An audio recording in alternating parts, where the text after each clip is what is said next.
अस्सलाम वालेकुम दोस्तों, कैसे हैं आप? दोस्तों, आज बड़े ही प्यारे दोस्त चौधरी अदनान सदीक जट साहब मुझे मिलने आए हैं। ये एडवोकेट हैं, इस वक्त फैसलाबाद और समुंदरी में प्रैक्टिस कर रहे हैं। तो मेरे दोस्तों, यूनिवर्सिटी में हम एक साथ पढ़ते थे। Government college, Jamia government college university Faisalabad से हमने एलएलबी ऑनर्स इकट्ठे किया। तो वहाँ पर बहुत सारे लोगों को कहते सुना जी कि यूनिवर्सिटी के दोस्त सांप होते हैं, लेकिन मैं कहता हूँ कि इस तरह सब बिल्कुल नहीं है। जिस तरह के दोस्त हम सोचते हैं कि हमें मैट्रिक में और एफएससी में या बचपन के दोस्त मिलते हैं, अच्छी दोस्ती वाले, गहरी दोस्ती वाले, हमें उस तरह के दोस्त यहाँ यूनिवर्सिटी में भी मिल सकते हैं।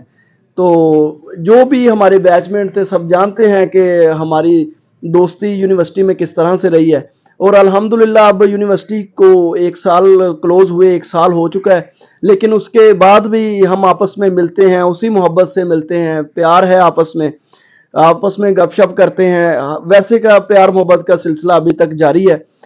तो मेरे दोस्तों, अदनान जाट साहब सीनियर, एक दिन भी सीनियर हो तो वो सीनियर होता है। तो अदनान साहब जो इस वक्त टैक्स की प्रैक्टिस कर रहे हैं बकायदा से, तो फैसलाबाद में हम दोनों ने इकट्ठे बाबर एंड कंपनी ज्वाइन की थी उस वक्त जब हम स्टूडेंट थे। तो मैंने थोड़ा सा कम अरसा वहाँ पे प्रैक्टिस की, लेकिन अदनान साहब अभी तक वहाँ पर प्रैक्टिस कर रहे हैं अच्छे से, और उसके बाद समुद्री भी ऑफिस में टाइम देते हैं। तो अब इनसे हम टैक्स के हवाले से ही चंद एक सवालात आप दोस्तों की रहनुमाई के लिए हम पूछ लेते हैं कि अदनान साहब कैसे हैं आप? ठीक आप ठाक हैं? सुनाए सर, ठीक ठाक। अच्छा अदनान साहब, सबसे पहले तो आप मुझे बताएं कि फाइलर और नॉन फाइलर में क्या फ़र्क होता है? ये नाजरीन को बताएं हमारे। बिस्मिल्लाहिर्रहमानिर्रहीम। जी, जो फाइलर होता है ना, उसके लिए सबसे पहले तो आपको फेडरल बोर्ड ऑफ रेवेन्यू के पास रजिस्टर होना पड़ता है, ठीक है। और इसमें बेसिकली डिफरेंशिएट ये है कि आपको ना जो अदारा है फेडरल बोर्ड ऑफ रेवेन्यू, जब आप वहाँ पर रजिस्टर्ड होते हैं तो आपको सालाना रिटर्न जमा करवानी पड़ती है। उसके बेशुमार फ़ायदे हैं। उसमें आपको जो है वो इंटरनेशनल ट्रांजैक्शन पर बड़ी छूट मिलती है।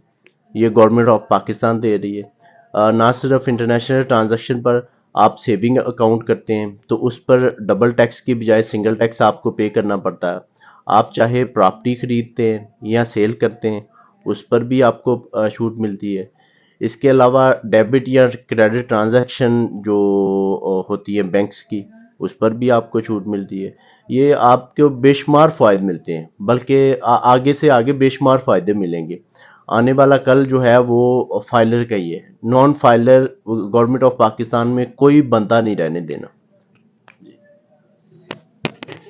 अच्छा जी अदनान साहब, तो अब ये बताएं कि हमारे नाजरीन को कि इस साल टैक्स फाइलिंग के लिए आखिरी तारीख क्या है और कब तक लोग अपनी रिटर्न्स जमा करवा लें, और थोड़ा सा टैक्स ईयर के बारे में भी रोशनी डालें कि कब से लेकर कब तक का पीरियड होता है।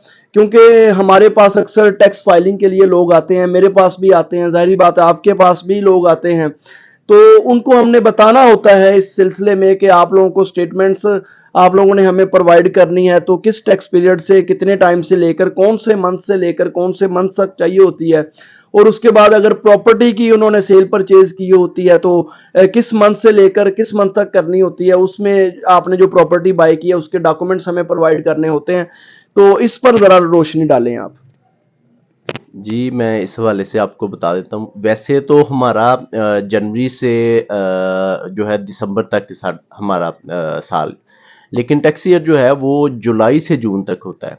जैसे ये 2023 जो टैक्स ईयर चल रहा है, ये जुलाई 2022 से 30 जून 2023 तक, ठीक है ना। तो ज़ाहिर है इस हवाले से हमारी जो भी ट्रांजैक्शन होती है बैंक्स की, या फिर हमने प्रॉपर्टी की सेल परचेज की होती है, ठीक है ना, वो हमने अपनी टैक्स रिटर्न्स में जमा करवानी होती है। और एक बात और, इस हवाले से लोगों के काफ़ी क्वेश्चंस हैं कि जो है वो इसके नुकसानात क्या है फाइलर बनने के। मैं सिर्फ और सिर्फ मैं समझता हूँ सिर्फ एक नुकसान है इसका, वो है जी आपका कि आपको सालाना तौर पर इसकी रिटर्न जमा करवानी पड़ती है, ठीक है।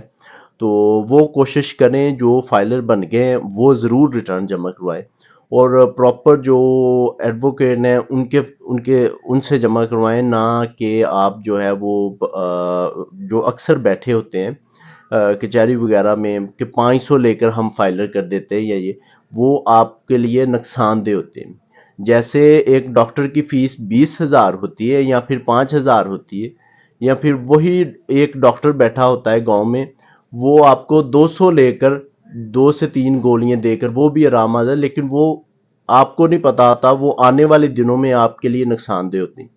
تو جب آپ نے ٹیکس ریٹرنز فائل کروانی ہوتی ہیں تو پراپر ایڈوکیٹ کے سے کروائیں، بے شک وہ آپ سے فیس لیں، لیکن آپ کا کام اچھے طریقے سے کریں۔ اور اس کی ریٹرنز کی لاسٹ ڈیٹ جو ہے وہ 31 اکتوبر ہے۔ ابھی تک فیڈرل بورڈ آف ریونیو میں اس کی ایکسٹینڈ نہیں کی، لنک دیکھتے ہیں اب ایکسٹینڈ کرتے ہیں یا پھر یہی رہتی ہے۔ جی آپ کے خیال میں کہ ابھی بھی کوئی نہ کوئی چانسز ہے کہ 31 اکتوبر سے آگے کوئی نہ کوئی ڈیٹ ایکسٹینڈ ہو سکتی ہے اس میں؟ جی یہ تقریباً دسمبر تک جاتی ہے، لیکن کیونکہ یہ سیٹ اپ جو ہے وہ گورنمنٹ ظاہر ہے اسی لحاظ سے یہ گورنمنٹ کی اسٹیک ہولڈرز کی ذمہ داری ہوتی ہے، وہ آگے لے کر جاتے ہیں یا پھر نہیں جاتے ہیں۔ تو میرے دوستو، ہری اپ جلدی کریں، جس نے ابھی تک اپنی ٹیکس فائلنگ نہیں کی وہ اپنے وکلا سے رابطہ کریں، اور جو مزید کروانا چاہتے ہیں وہ ہم سے رابطہ کریں، ٹھیک ہے؟ اپنے ڈاکومنٹس ہم تک پہنچائیں تاکہ جلد از جلد 31 اکتوبر سے پہلے آپ کو ٹیکس فائلر بنا کر آپ کی فائل ریٹرن کی جائے، آپ کے گوشوارے مکمل کیے جائیں۔ السلام علیکم۔